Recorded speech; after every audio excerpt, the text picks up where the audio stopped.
You're watching Life Report. Welcome to Life Report, Ministry of Right to Life Essential, California. I'm Gabby Veers, and I'm here with Monica and Ellen from Secular Pro-Life. And we're going to talk today about feminism, especially what exactly is the feminist perspective on abortion, and can someone who classifies themselves as feminist be pro-life? So let's just get the discussion going on what is feminism. Monica and Ellen, you guys interact with people of a lot of different backgrounds and belief systems. What are some feminist perspectives you encounter about abortion? Feminist perspectives about abortion? Well, I mean, you mean like a pro-life feminist perspective? A pro-choice feminist perspective. Pro-choice feminist perspective? I would say there's different kinds of degrees of arguments from feminist pro-choicers. Some of them more, I mean, you might want to cover the more general one, I guess, about gender parity. No, you go ahead. Okay, so the gender parity argument is an argument about women having equal access to the same things as men, like education, jobs, social support, and things like that, and that abortion helps them achieve that. So the idea is that inevitably having children, pregnancy, childbirth, child rearing, in many ways it affects women more dramatically than men, and it makes it more difficult for us to access other opportunities in society. And one of the feminist pro-choice perspectives is that in order to make it easier for women to have the same levels of access as men, you need abortion, so that if a woman does not want to have children, she has that option the same way men do. That it's easier for her to avoid that incredible responsibility. So that's one idea is that you need abortion as sort of an equalizer so that men and women can access these opportunities in a similar way. A separate but also important feminist pro-choice perspective comes back to the idea of bodily rights, the idea that no one can use your body against your will, and to many pro-choicers, an unwanted pregnancy is equivalent to the fetus using your body against your will. And they say that that shouldn't be the case for anyone, men or women, and that unless we have abortion, we're basically saying that women don't have that right. Pregnant women don't have that right the way the rest of us do. So those are different ways that pro-choicers find abortion to be fundamental to being a feminist. Yeah, so let's talk a little bit about that first classification that seems to rest more on the biological differences between men and women, that because of our biology, men and women are different, and women experience procreation in a completely different manner than men do, and they always will. And that there's also a unique burden that women go through in pregnancy that would limit their options to career development. You mentioned education. And in order to be equal with men, it's not just enough that women take contraception, because even on contraception, there's still a risk of becoming pregnant. So that means that no matter what you do to prevent pregnancy, the only way to truly make men and women equal is to allow abortion, like you had mentioned, Monica. Let's talk a little bit about the equal access idea, because I think that's really important. For many pro-life people, they tend to be more conservative and have more conservative ideas when it comes to equality speech. We tend to think of equality being you are treated equally before the law, in the sense that the law does not discriminate based upon race or gender or sexual orientation, whereas to a feminist perspective, they think, no. To bring equality, the law needs to actively change things. Correct. Yeah, because of the inherent biological differences, women are at a disadvantage, and so from a feminist perspective, the law is like righting that wrong, basically. Yeah, the idea is that a feminist society, a civilized feminist society that has the resources to do it, would use social ideas to make up for the biological differences in different ways. You could make an analogy to how we try to make things easier for people with physical disabilities. We don't just say, well, we made it so that anybody can walk into this room if they want to. It's not our fault that nature has made it different for you. We find ways to make up for that so that people have, in this case, physical access, but the same idea. Well, the question is, Is equality saying we ignore all of your different circumstances and just give you guys all the same set of tools and tell you to go for it? Or is equality trying to assess your different circumstances and give you different tools to access these opportunities? Yeah, I think that's a really good way to put it. So then let's kind of narrow the focus on what the difference is between that articulation of a feminist perspective and more of the bodily rights perspective. You briefly summarized it. Just to clarify, we've done previous shows on bodily rights arguments, some with Trent Horn. You can access those at lifereport.org. But let's just clarify it a little bit. What is happening in a bodily rights argument that's a little bit different than what's happening when we talk about just bringing equal access between genders? I think the biggest differences, to my mind, are the equal access between genders. A lot of those pro-choice feminist arguments sort of assume that the fetus is not a valuable human being. And if that premise was true, I think those pro-choice feminist arguments would be very compelling. Yeah. Because they talk about a circumstance that biologically affects women and makes things way more difficult for them than men, not just for the 9 months of gestation, but also directly after. And they talk about how that has huge effects on how many hours women can work, what kind of careers they can pursue, what sort of degrees they go for, knowing that they might be doing this later, having children later. That affects everything. It makes things very different for the two of us. So that very much, it's very woman focused, but it sort of ignores the other side of the coin, the concern about the valuable human being. In contrast, the bodily rights argument does not ignore that. It acknowledges it and says that that doesn't matter, basically, because they are saying that no one can use your body against your will. And they talk about how pro-lifers do not advocate for forced kidney donations, forced blood donations. You've heard all of it before. And so they think that we are making an exception. In general, we agree that no one can use your body against your will, and we only make an exception for pregnant women. And they see an anti-woman. They see an anti-woman motivation in that. Yeah. I was also going to say that there seems to be a lot of overlap with the access arguments. Like a pro-choice feminist might make these arguments about having equal access, and like Monica kind of hinted at, that's really appealing, and a lot of pro-life feminists would agree with a lot of that. It's just we don't agree with the means to getting that. Yes. So that's another difference. There's a lot of differences. Yeah, and I think an argument I've bumped up against is the idea that sometimes they're not just arguing that the unborn, when we talk about equal access, that the unborn is not a valuable human being, but that the rights of the woman are so strong that her interests in pursuing career advancement is just so much stronger than the unborn's right to life. And I think that sometimes there may be an assumption that the unborn might be valuable, but not as valuable as an individual outside of the womb. Or what is also happening is that they're, to do the philosophical power necessary to make that argument, they're relying on that bodily rights argument, that even if the unborn is a valuable human being, the woman's right over her body, or the right to refuse the use of her body to another entity, is much stronger than the unborn's interest for life.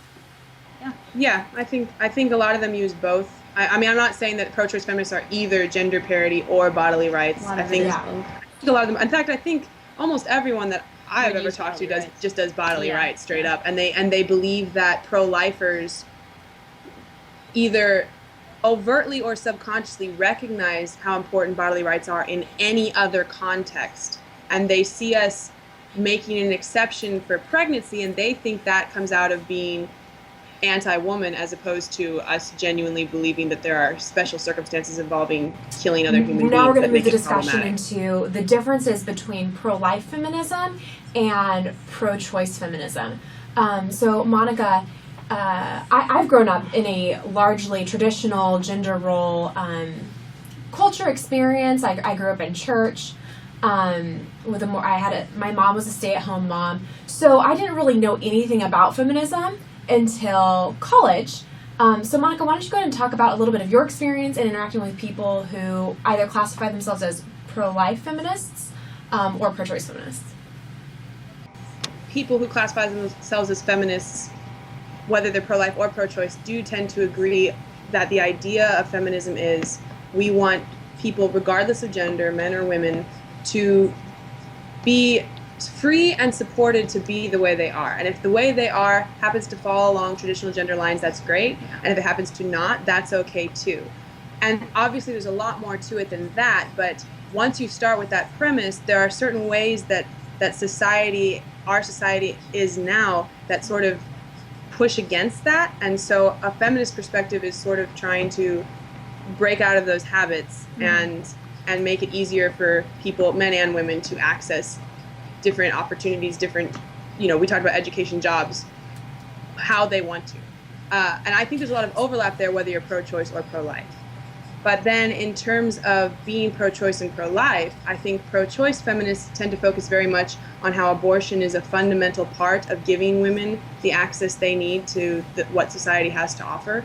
And I think pro-life feminists tend to focus more on how abortion sort of short circuits the process of giving women the access they need. So just as an example, if we created a society where abortion is a no-brainer and everybody has access to abortion and it's not this contentious thing, then if I'm trying to argue that we should have more companies that give paid maternity leave because it's hard for women to be parents and to work, they can respond, well, she could have just gotten an abortion and so we worry that focusing so much on abortion as a means to getting that equal opportunity actually in some ways makes it harder to get that equal opportunity. It's sort of like a cop-out. It's sort of like saying that the only way for me to be equal is to be willing to Now, would you say kill my that offspring so that I is can kind of like an unintended consequence, not something that necessarily the feminist movement would want to see happen, but kind of like an unintended consequence that might occur? Right. They might want more paid maternity leave, but Oh, yeah.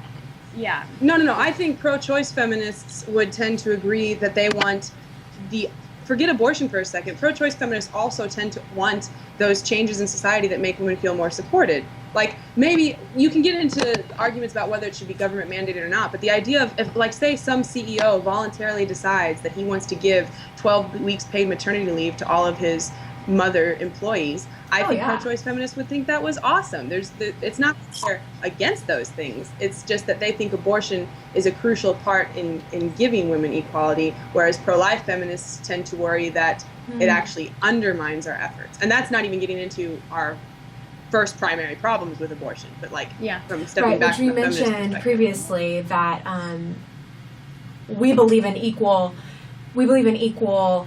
access and opportunity, except when it takes the life of another valuable human being.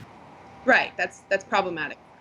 Okay, so let's talk a little bit about traditional gender roles.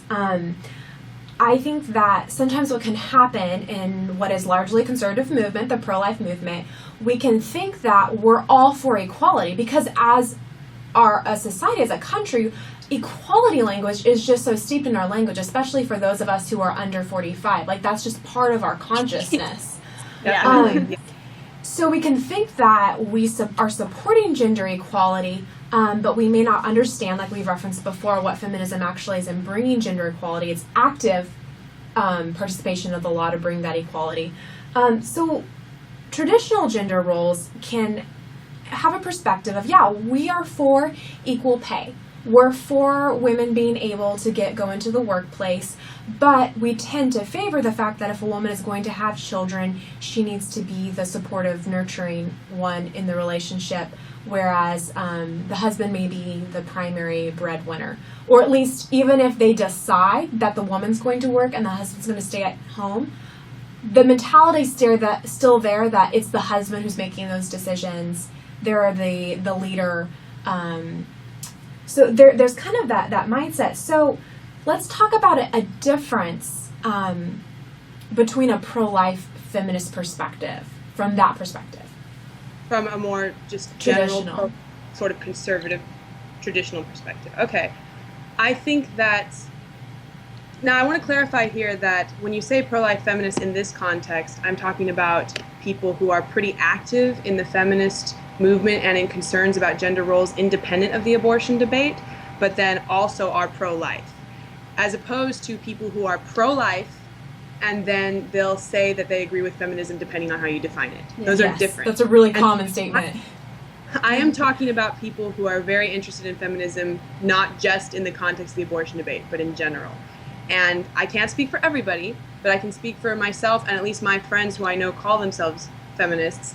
And my understanding is, like, take gender roles in relationships. My understanding is that from sort of a more conservative or more Christian perspective, there's this idea that the man is the leader and the woman is the supporter, and he leads lovingly and givingly, but he's the leader. That's still expected. Right, yeah. and she supports and respects him. And they talk a lot about how men need respect and women need love, and there's like this dichotomy there.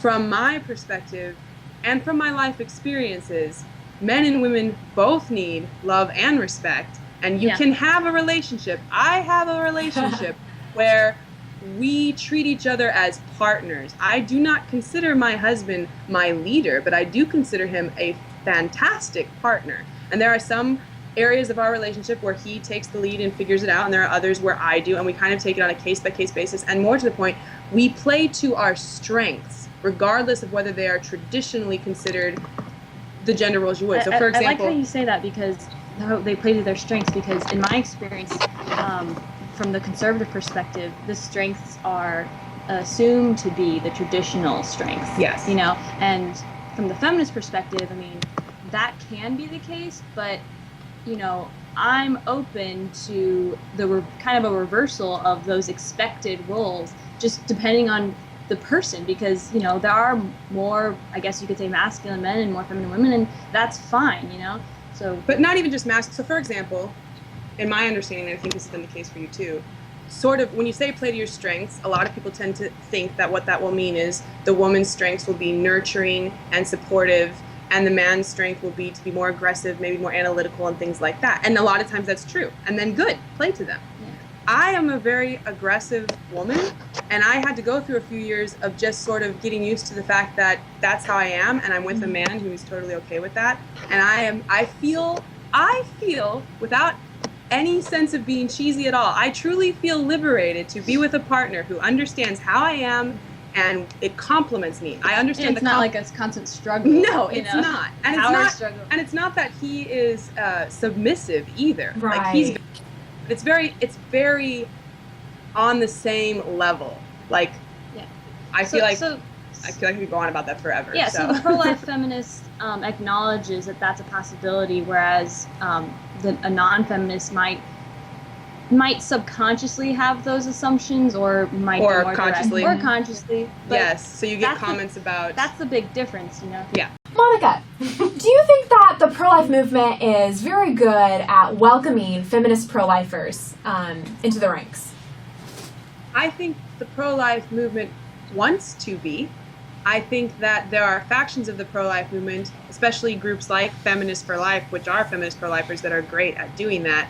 I also think there are a lot of parts of the pro-life movement that intend to be welcoming, but maybe don't understand how some of the things they say can be very off-putting. And this can be true whether you're talking about feminists or secularists or lots of different non-traditional pro-lifers. Mm-hmm. So, for example, when pro-lifers talk about how the true feminism is the one that embraces our procreative abilities and our biological femininity, they think that that means that they are being feminists. But then in the same breath, they can say things about how, you know, abortion is so much more dire than something like 9 months of inconvenience. Or they'll use phrases that I think really can undermine the experiences of women going through unplanned or crisis pregnancies.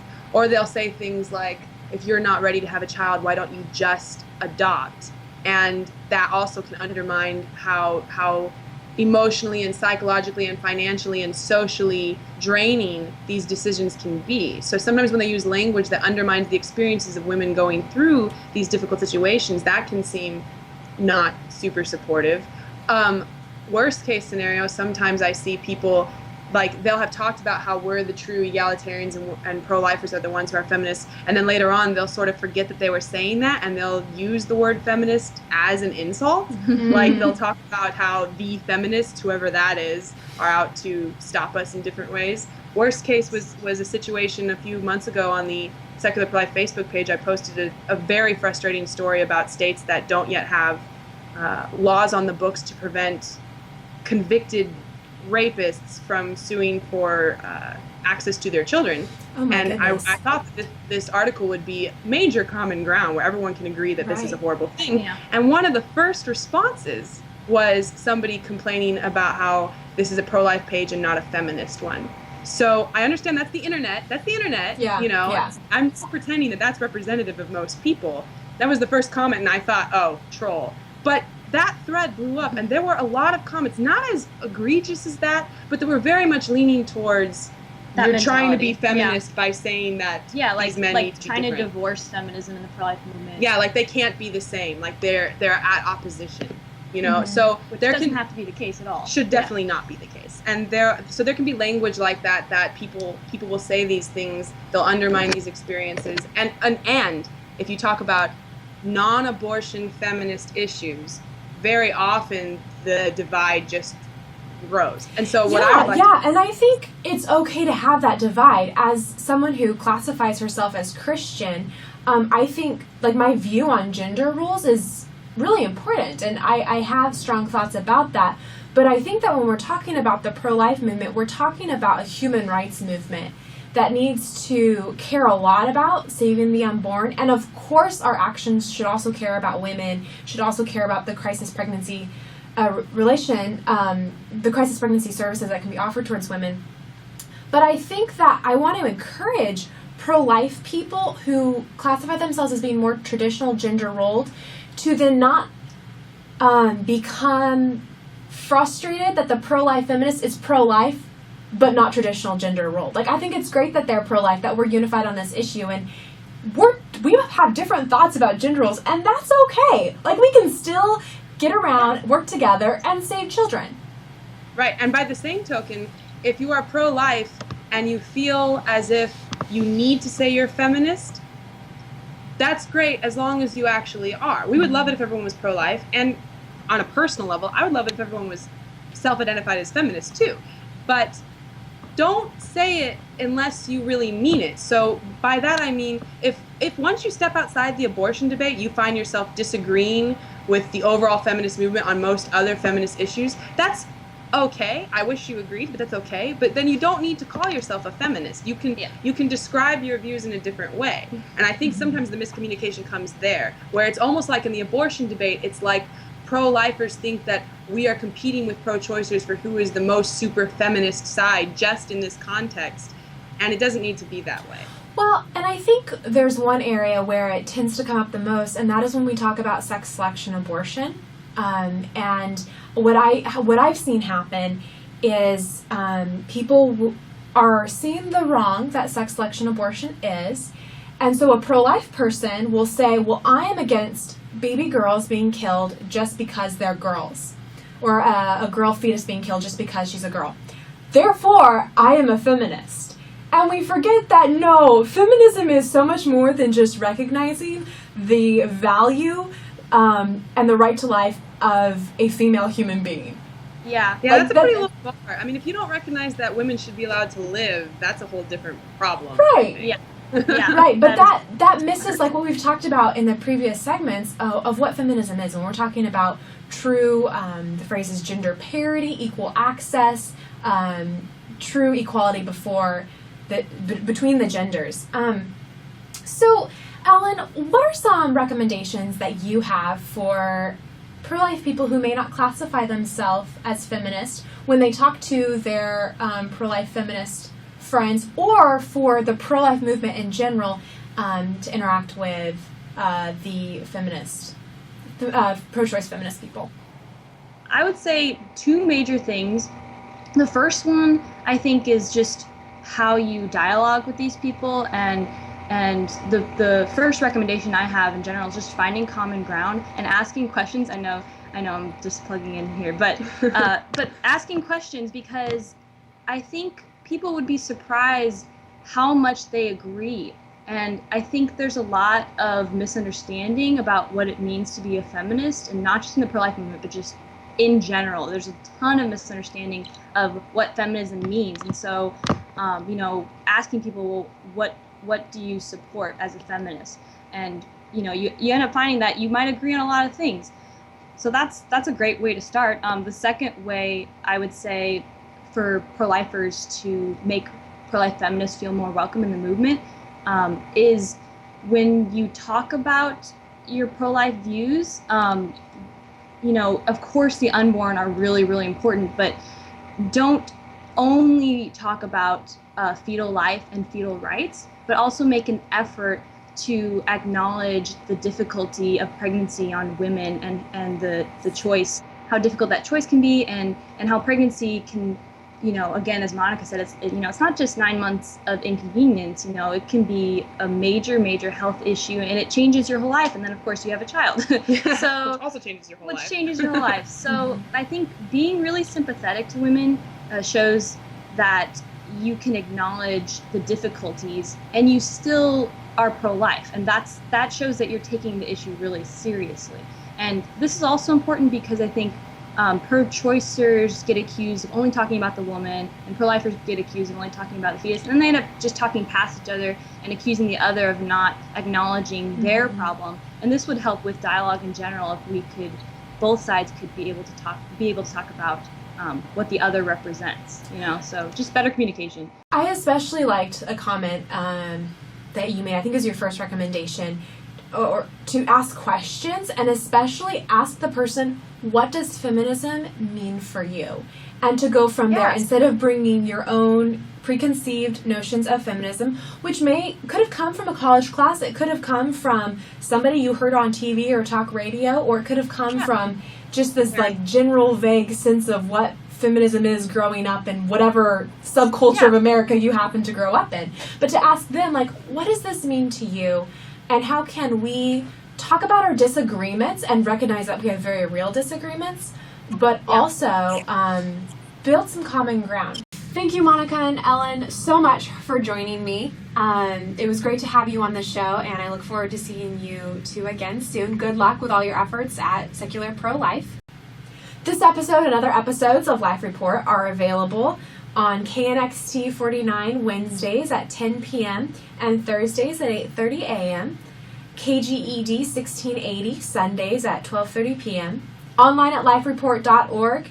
Like us on Facebook at facebook.com/lifereportrlcc, or follow us on Twitter at lifereportrlcc. We would love to hear your comments about this show and whether or not you think that pro-life people can be feminists, and if you have any tips or suggestions for how pro-life traditional gender role viewpoints can engage better with pro-life feminists. To find out more about this ministry and Right to Life Essential California, visit righttolifeca.org. Thank you. You've been watching Life Report. Life Report is produced by Right to Life of Central California. Visit their website at fresnoprolife.org.